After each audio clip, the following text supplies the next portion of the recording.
It's Off the Bench Global. I'm Curtis Taylor. David B. Tyrell Coach Anderson. This past week, we lost one of the iconic figures in sports history of Kobe Bryant, wore the number 8 and 24.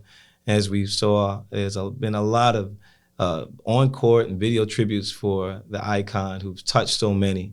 We're touched by it.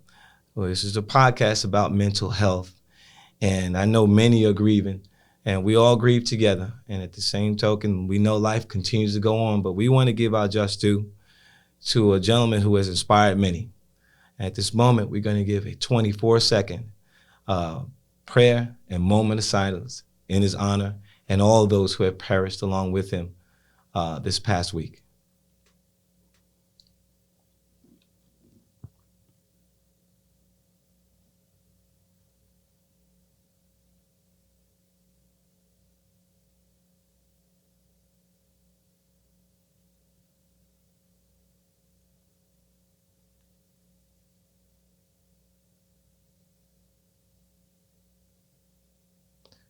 We thank you. We love you. You know, fellas, it's really interesting that, you know, this happened. Not interesting that, you know, we lost lives, but more so we were actually talking about families and our interaction with our families. Right. One of the things that we actually want to focus on, you know, for the next podcast is actually families, you know, chiming in, you know, send pictures with your family, you know, interactions, you know, bowling or shooting ball or whatever it is that, right. Game night, you know, we challenge you guys to upload to our page, you know, your pictures, and we'll definitely highlight that on the next podcast. It makes us excited to see families interacting. You know, it's very therapeutic, you know, for families to interact and enjoy themselves. It's those moments that we share with each other, and it keeps us going and keep us motivated, you know? Right.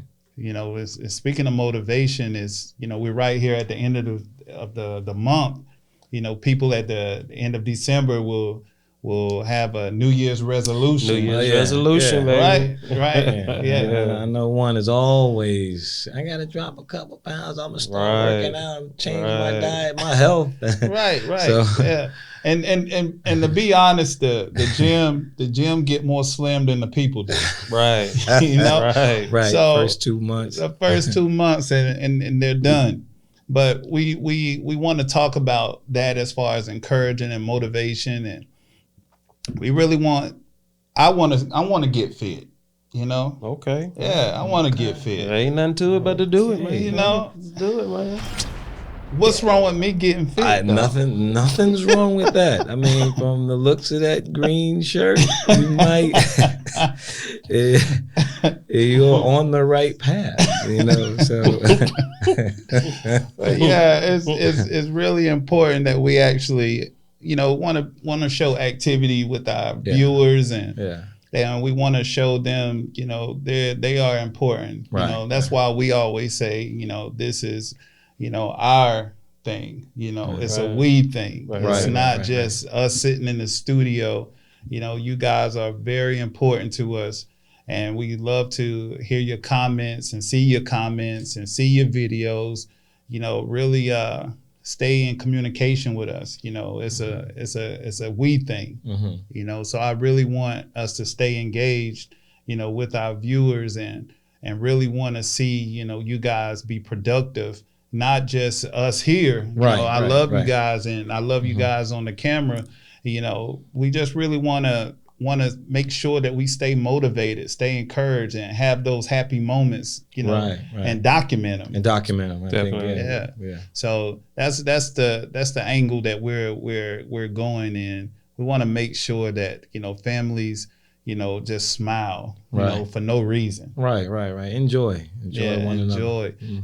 And the motivation behind even what we do on a daily basis, me as being an athlete and you guys being athletes on the camera, you know, we really want to talk about the education that's behind not even just the athlete, but also the psyche with the coach. Right. You know, you've seen a lot of things in your days, you know, not just a player, but as a coach and being that motivator.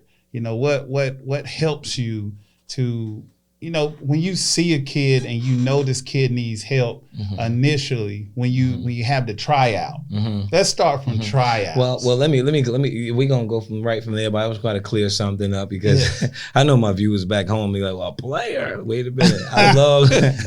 I believe I was a decent athlete and I love playing the game, and I think that's something to be said because athletics have changed and shaped many lives in so many ways. And actually it has helped me appreciate the game so much so that after injuries or whatever, or just you know, taking its natural course, I was able to go into coaching. Right. So, you know, some of the things I've seen over my years, and, you know, I've been coached 10 years at a high school here in Charlotte, North Carolina. Shouts out to Hopewell High School, Lady Titans. And I've also coached about 15 years up in New York, coached the boys as well. What I found is that over time, the pressures that are put on young people to be successful or to gain notoriety and so on, it has shifted. The paradigm has shifted. And the love for the sport, I wouldn't say has diminished, but it has changed. Definitely has changed because of that. You know, it has always been something and used as a tool for an opportunity for higher education and maybe become a professional in that manner. But what I'm watching is and been watching over my last about 10, 15 years is the paradigm shift to, you know, whether it be the pressure from parents, pressures from coaches, pressures from society once you're young and you start to, you know, do pretty well in any sport. And it changes. So when we talk about mental health and you know, again, we're broad with that. So we're talking about those moments that make or break or even shape a child's life. Coach, I want to call a timeout. Can I call a timeout? Oh, man, okay, let's go early. Yes, I'm gonna call a timeout. You spoke of, you know, the parents right now. Right. I want you to help me, you know, as you being a coach and you being an athlete as well. You've seen coach-player interaction, of course, but the parents that's in the stands. Right. That is a whole nother animal. Yes. And I've seen it, and you're right. And I think that sometimes you have just parents who want to see their kids successful and compete. And then you have some of them putting that pressure, feeling that their, you know, kids should receive things and so on. And then you have some who are into the game as well, whether they coached or played or whatever. So they're yelling and coaching from the stands. No matter what way we cut it, you know, it takes away from the focus of the child, and in most cases takes away from the fun and the joy that they have in competing and having a good time at playing their sport. And I've seen it literally ruin families. You know, literally, you know, from parents or even the relationships that kids have. And it has been devastating for me to watch. And now that I've been a little more removed from the actual sideline coaching now, I can say, man, the chaos that goes on in the game. So, like, just, you know, talking and listening to what you're saying is making me reflect back as a child playing sports, all right? And, you know, not really seeing that crazy interaction that you see now from parents in the stands. Like, it's totally different. It's totally different. I mean, I don't ever recall somebody's parent going to the extremes that you see now, you know, on viral videos and fighting, things. You know what I'm saying? Like, it's just, absolutely. Players can't remember the plays because they're listening to their parent. Right. You know, you're coaching them for 2 weeks, you know, for this particular game, but they can't focus because the parents are in their ear. You know, you don't understand what I'm going to get when I get home. And they'll get it on the way to the games. Sometimes they'll get it on the ride home. And sometimes where I try to tell parents, I've been coaching and training kids for years, that it's nothing new under the sun.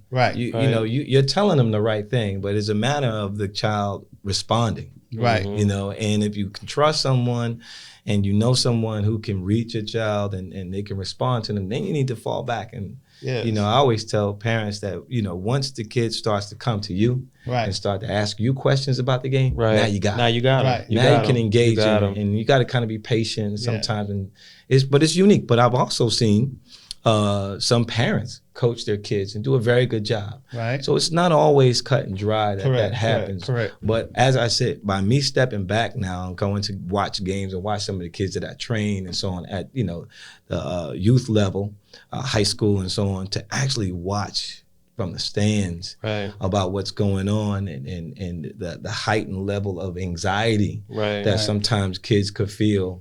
And you're going to have those kids. It's nothing new under the sun. I mean, some are just exceptional. They're in the game. But then there's always majority of them who may come, you know, how could I say, they lose interest. Right. And that's one thing, the love I have for this game, which is basketball, and really all sports. Grew up and something that you was talking about earlier, like the pressure of you know, that's on some of these kids. What's interesting is I was watching LeBron James, the little podcast that he does, and he was talking about how stressful it was as a kid playing basketball, and how, you know, everybody in his neighborhood in Akron wanted him to go to the black school, but he knew that everybody in his family was looking at him to get them out of that situation. So he was like, well, the best thing for me to do is to go over here and play at this private school. I can get, you know, I can be more visible. You know, these people know people that at other school don't know. So he's just talking about the pressures of that, of actually going there and then coming back home and having to deal with the, you know, pressure there. So he's dealing with pressure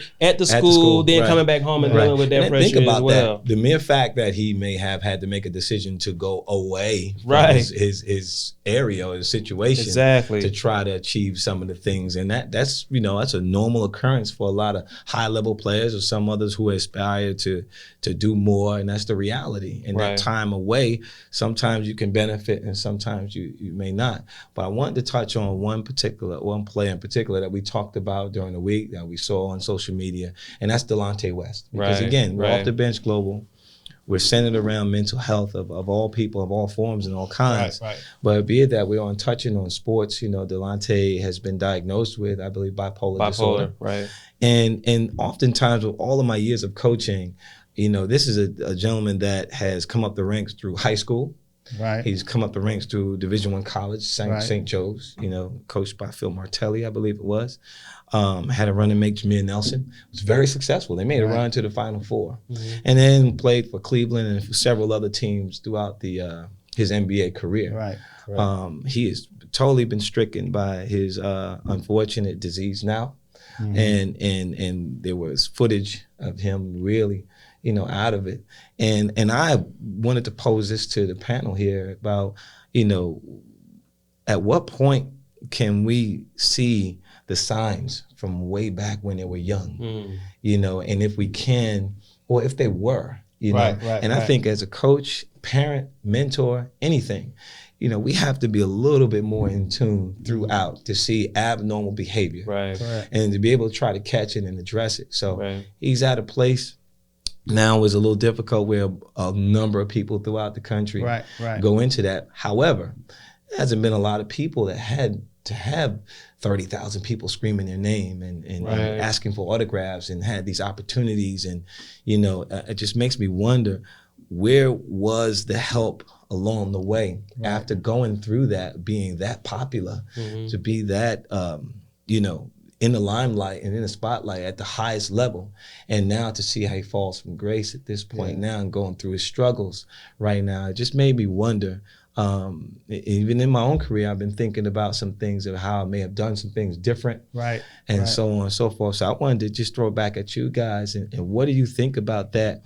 About, you know, again, trying to get past the stigma of high-level athletes not being able to open up and vent until they hit a certain spot. And that's a good point, because I was going to say that I think a lot of it has to do that they are pushed so hard that oftentimes they have to take a back seat to some of the things that they're experiencing or that they're feeling, because there is so much pressure on them to make it out of this situation or to make it to that next level. I mean, the emphasis that's put on it, we things that we hadn't even talked about, how shoe companies are coming in offering these guys deals on the side. Right. That's a whole nother element of pressure. It's things that they deal with as children that they really shouldn't have to. Right. And so if an adult is not there to kind of grab it by the reins and pull that in and say, hey, hold on, whoa, what's going on? Then that child can easily slip through the cracks and get engaged in all types of activity that later on will affect them in their adult life. So and that's the thing. Like if we pay attention to a child's response time, the time, and as a coach, you pay attention to an athlete's response time to crucial situations, game time situations. What will they do? How would they respond? Are they attentive? Me coming up to be transparent, me coming up as an athlete, I was a shy kid. Coming up, a lot of viewers that's watching, they know that I'm speaking truth. As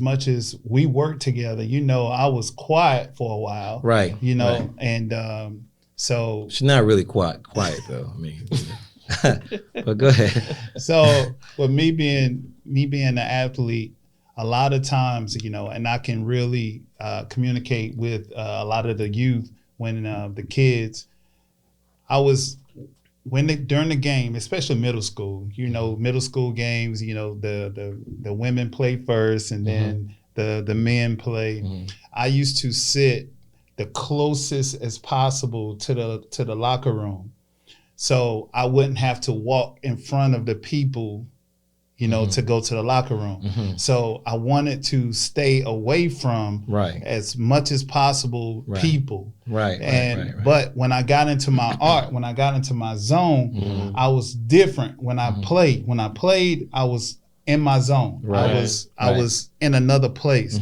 It was my therapeutic moment. Once I get on the stage. Well, I could tell you as a coach, man, it is coach's job as mentor, as coach, you teaching the game, but as from youth sports, man, you are teaching life. Right. Definitely. And I think sometimes people, we forget that. You're coaching life, and you have to see that, some kids are a little afraid or not as confident. And that's one of the biggest things that you can do as a youth coach is to help build confidence in a kid. And it's not always with what goes on the court. On the court, that's your sanctuary. You went, did your thing. You once you had some success, became a Burger King All-American.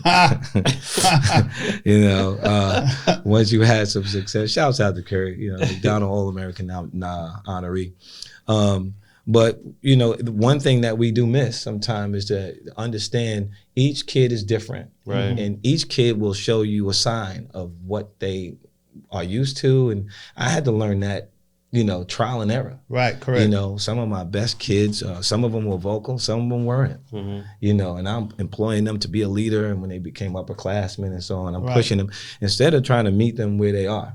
So that dynamic of trying to figure out and use, whether it be assistant coaches, whether it be the faculty, if you're in the school or whatever, is helpful and is impactful. And again, it starts to usher in that next level for that child. Now, definitely as one coach, it's hard to reach all of them, but you need to be cognizant if you're going to take that job. And that's something I want to ask you, because one of the things I call it the ooh spirit, when people ooh, listen, don't hire an assistant coach because it's your friend. If he can't communicate with these kids or he have no know-how, don't just bring him on because you want to, look, it's us. You're hurting that kid. You're hurting that kid because it's really, really key.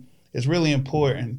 And I'm going to touch about, somewhere around, March, I want you guys to tune in because we're gonna really dig deep. Right now, I know it seemed like that we're actually going in deep right now, but I think around March we're going to really get deeper into the mental health side of it when it comes to the sports. Right. So with that being said, a lot of times, you know, you would misdiagnose a kid, you know, with his position based on what your knowledge, you know, and that's hurting that kid. Right. You know, when I was in middle school, believe it or not, I'm 6'2", and at that time. At that time, middle school. Okay. I'm not gonna go there. We already talked about it in the first episode. I'm 6'2" in middle school, but truth be told, I came off the bench. Right. I came off the bench, and I didn't understand. It wasn't that I was being cocky or arrogant. I was more so, I know that I worked hard in practice. You know, anything that the coach told me to do, you know, I was that person. I was listening. Right. You know, that's how I was raised. Right. You know, when an adult says something, you listen. You just listen. You do it. Right. So I'm sitting on the bench. I'm coming off the bench, and I'm watching my teammates. We're going down to our rival school, Monroe High School. You know, we're going down in middle school. We're down 20 points. I'm still sitting on the bench, and I'm looking down the bench at my coach. I'm like, why am I not in the game? Right. You know, I'm the tallest guy. Right. You know, on the team. Right. And I'm sitting on the bench. Right. But that goes back to you as a coach. What is it that goes through that coach's mind? You know, that is not really tuned in. You want your players to be tuned in, but the coach is not tuned in. Well, I think that's human nature. I think sometimes too, even we talk about youth sports and we talk about parents, you know, if you make a mistake or you don't put someone in a game, whatever, you know, it's how you're the coach. How are you supposed to, you know, it's such a beautiful human, you know, response to things as far as playing sports and coaching sports and so on. And I think we kind of miss that, where we feel that coaches have this infinite wisdom. Correct. And you know, there's some, you know, for instance, I'm a defensive-minded coach, been a defensive-minded coach. Not saying that I'm not, you know, an offense, don't care about offense, but I'm going to lean more towards defense. Right. So when it comes down to it, if I feel that we need to get more stops and maybe I put something in to try to, you know, put a press in, try to score via way of my defense. And I have a player who may not be faster if I have to speed up the game. I have a player that may not, you know, may not understand where to be at a certain time, or, you know, didn't practice it or whatever, and you don't feel comfortable. And then there's some situations where you get the blinders on too. It's a natural response.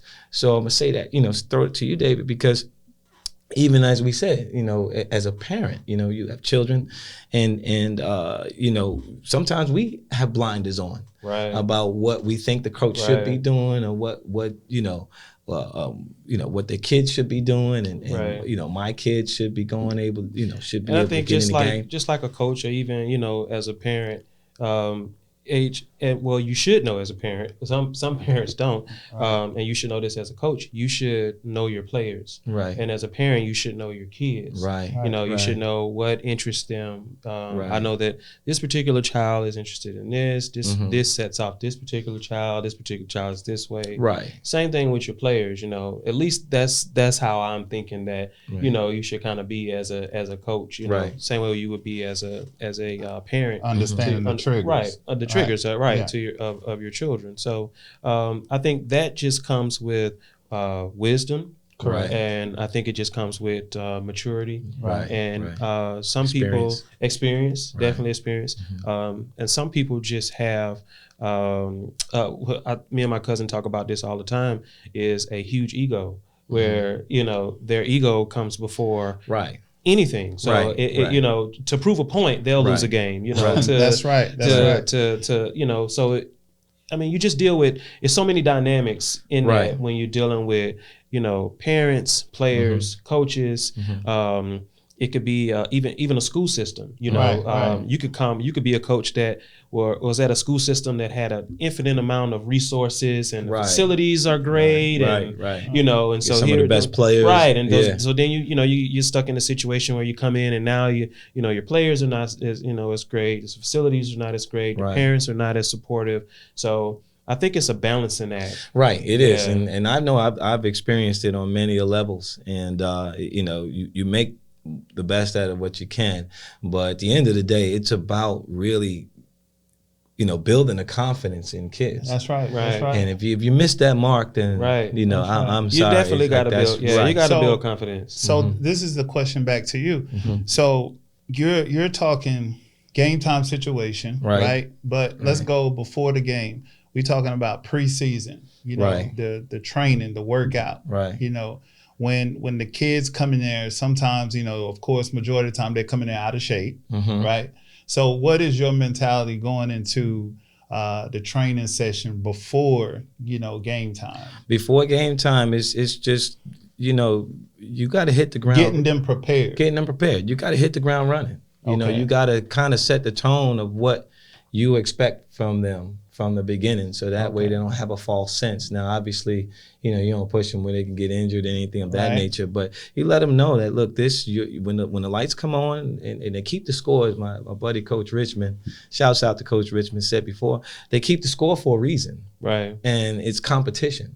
And everyone else wants to be able to win or compete. So you got to get started. And I've always been one who loves practice. Yes, we talk about practice. And I've been one to love practice at times more than the game because it's the teaching aspect of it. To try and stress the importance to kids at times who would not go out and actually play the game themselves. Right. We growing up, and we'll talk about that when we get to our sports segment, the culture, about how we would go and we would play all day long. Correct. Literally. Correct. So some of the things I made to, try to reinforce to kids about preparation and so on. Some things with kids who play every day, they're going to know. Boom, they'll jump right on it. They'll jump right in it, or whatever the case may be. And some it takes a little longer, and that's where the psyche is, where the frustration comes, because some are going to be more advanced than others. Some are going to be more athletic than others. So you try to stay basic. And so to answer your question, you hit the ground running. You hit the ground running with the fundamentals. Right. So you're pretty much you're preparing them, mentally. Right. To actually, be in a place that when it's game time situation, that you're prep. And that's going back to David. David, same difference with football. Right. Getting yourself together when it comes to the mentality football wise. The difference between Antonio Brown when he started to now. What is that difference? I mean, we just, we were talking about it and just looking at Antonio Brown. Like I said, he, was 6th round draft pick in 2010. Antonio Brown really wasn't a number one, draft pick guy. Nobody really knew Antonio Brown in regards to the way that he's known now, the superstar that he's evolved into. Right. And so he wasn't a problem player on the team. Right. And just being observant, and we were talking about this, Coach. Antonio Brown took a huge hit in 2016 from, what was the player's name again? I think it was Vontaze Burfict. Yeah, Vontaze Burfict. He took a huge hit from him across the middle of the field, knocked him out. And if you look at Antonio Brown's career from that point past to the hit and after, it's interesting. It's a huge difference. Right. You know what I'm saying? So I think that hit did something to him to trigger all of these different emotions that he's having now, these outbursts, this behavior that he didn't previously have. That's right. And I think that what we talked about, early on, about those people who were with him early on, high school, college, early in his, they need to come out and speak on that. Exactly. To that, this guy was never like this. This is not the Antonio Brown that we grew up with. Right. It could have been, he's come from a rough area. It could have been some things, but his behavior now has dramatically changed throughout from what we've been seeing on television now. So I mean, but hearing, and even now someone close to him has said that, you know, we'll hope he gets his, you know, mental help get some help or whatever the case may be. So it's something to say to that. Number one, playing at a high level, trying to do everything you can.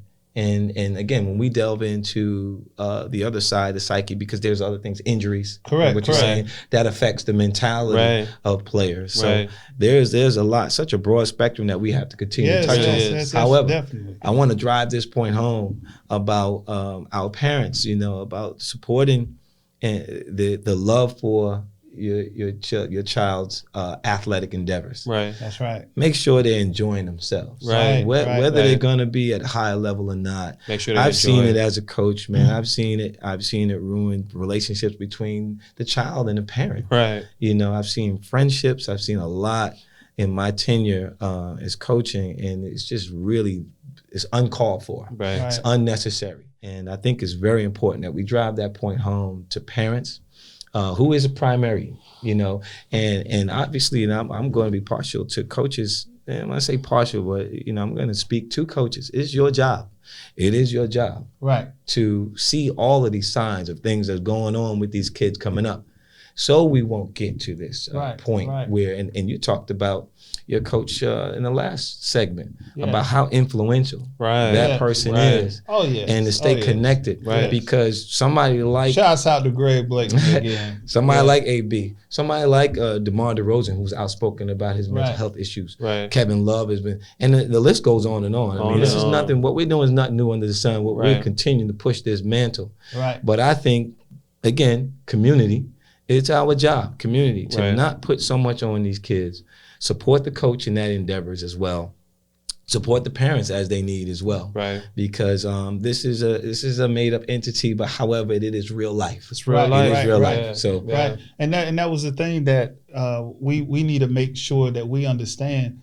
It wasn't it was a motivation for me, you know, like I brought up Greg Blakeney again. You remember the Shrine Bowl, you know?